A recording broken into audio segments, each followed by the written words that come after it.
미국의 심리학자 프레데릭 허치버그의 이요인 이론이라는 것입니다.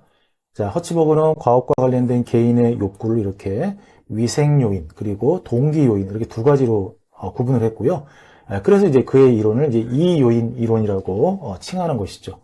자, 여기 보시면 좌측에는 직무의 불만족을 유발하는 요인들이 있고 우측은 직무 만족을 유발하는 요인들이 있는데요. 직무 불만족을 유발하는 요인들은 이런 것들이죠. 뭐 예컨대 급여라든지 복리후생, 작업조건, 감독자와의 관계 이런 것들입니다.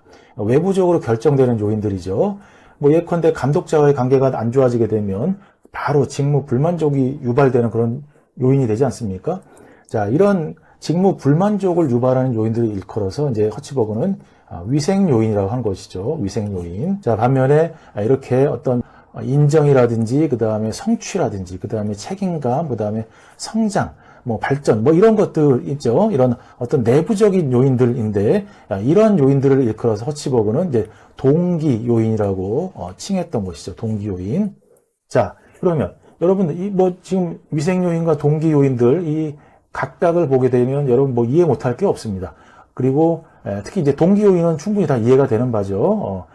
상사나 동료들로부터 인정을 받았을 때 이런 것들은 직무 만족을 높일 수 있는 어떤 동기 요인이 될 수 있다는 점 여러분 동의하시죠? 이런 거에 대해서. 자, 그런데 자, 이렇게 직무 불만족을 유발하는 요인을 일컬어서 허치버그는 왜 위생 요인이라 했을까에 대해서 궁금증이 있을 텐데요.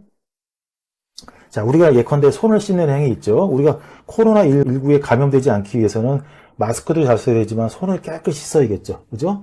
손을 깨끗이 씻는 행동은 코로나19를 예방할 수 있는 행동입니다. 그렇지만 이것은 건강을 증진시키는 행동은 아닌 것이죠. 바로 여기서 이제 이런 것을 비유해서 이제 허치버그는 위생 요인이라고 표현을 한 것 같은데, 자, 위생 요인이라는 것은 충족되지 못할수록 불만족 수준은 높아지는 것이고, 그렇다고 충족된다고 해서 일의 만족을 높이는 그런 것은 아니라는 것입니다. 단지 그냥 불만족을 해소하는 수준에 그친다는 거예요.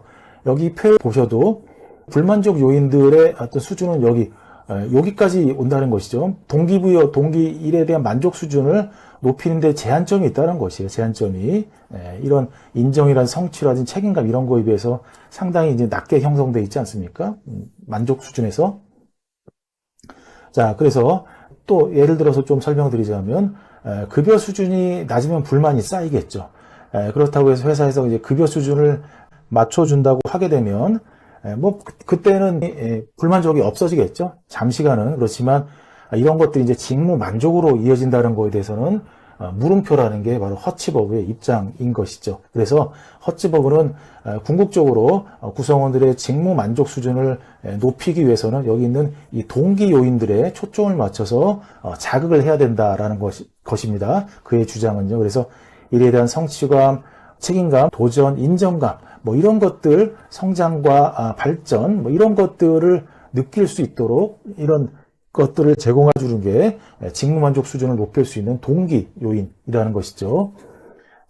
뭐 허치버그의 이요인 이론에 대해서 뭐 크게 어려운 점이 없기 때문에 뭐 이거에 대해서는 뭐 추가적으로 설명을 이어가지 않겠습니다. 다만 요거에 대해서 제가 좀 질문을 좀 드리고 싶어요. 우리가 항상 여기 이제 급여라는 게 있죠. 이게 항상 논란의 대상인 것인데 여러분께 좀 이 급여라는 게 위생 요인에 늘 포함되는 것일까요? 모든 사람에게 이 샐러리 급여가 모든 사람에게 위생 요인일 수 있을까요? 동기부여 요인이 될 수 없는 얘기입니다. 자, 이거에 대해서 제가 답을 드리지는 않을게요.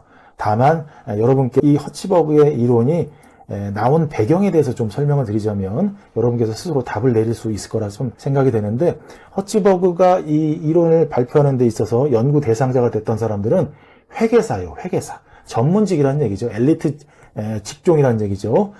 그 사람들을 대상으로 해서 연구한 결과라는 것입니다. 그래서 그런 전문직들은 주로 이런 어떤 내부적 요인들에 의해서 동기가 진작이 된다는 얘기죠. 동기가 유발된다는 얘기인 것입니다. 그래요. 요 정도까지만 얘기하더라도 이 질문에 대한 답을 내릴 수 있을 거라 좀 생각이 되고요. 자, 허치버그 이요인 이론의 또 다른 의의를 좀 여러분께 좀 덧붙여서 설명드리자면, 경영학의 아버지라 불리는 프레드릭 테일러의 과학적 관리법이 1900년대 이후 이제 미국 전역에 이제 확산이 되는데, 기업들은 이 효율성을 이제 높이고자 작업자의 직무를 세분화하고 단순화하고 반복적인 형태로 만들게 되었다는 것입니다.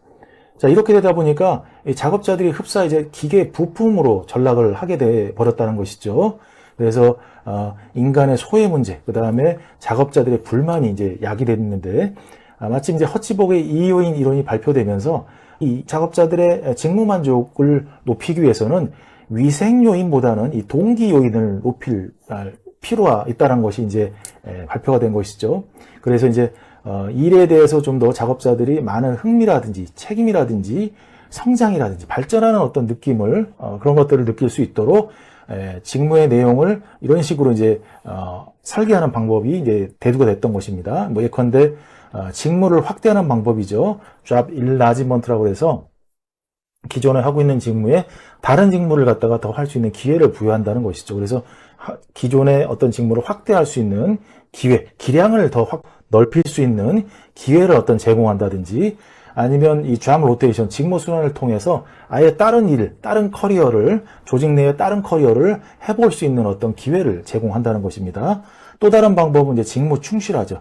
job enrichment라고 해서 직무의 충실화, 그러니까 숙련도 수준을 굉장히 이제 고도로 높일 수 있는 어떤 기회를 부여를 한다는 얘기입니다. 그렇게 되면 이 조직 내의 구성원들로부터 그 직무 분야에서 굉장히 인정을 받을 수 있겠죠. 그리고 동업계에 있는 사람들로부터도 인정을 받을 수 있고요. 숙련도 수준이 굉장히 높아질 수 있기 때문에, 자, 이러한 어떤 이 직무 확대와 직무 순환, 직무 충실화 같은 새로운 어떤 직무 설계 방안이 허치버그의 이론에 영향을 받아서 이제 등장하게 됐다는 것입니다. 그래서 이러한 점이 허치버그 2요인 이론의 또 다른 또 의의라고 말씀드릴 수 있습니다.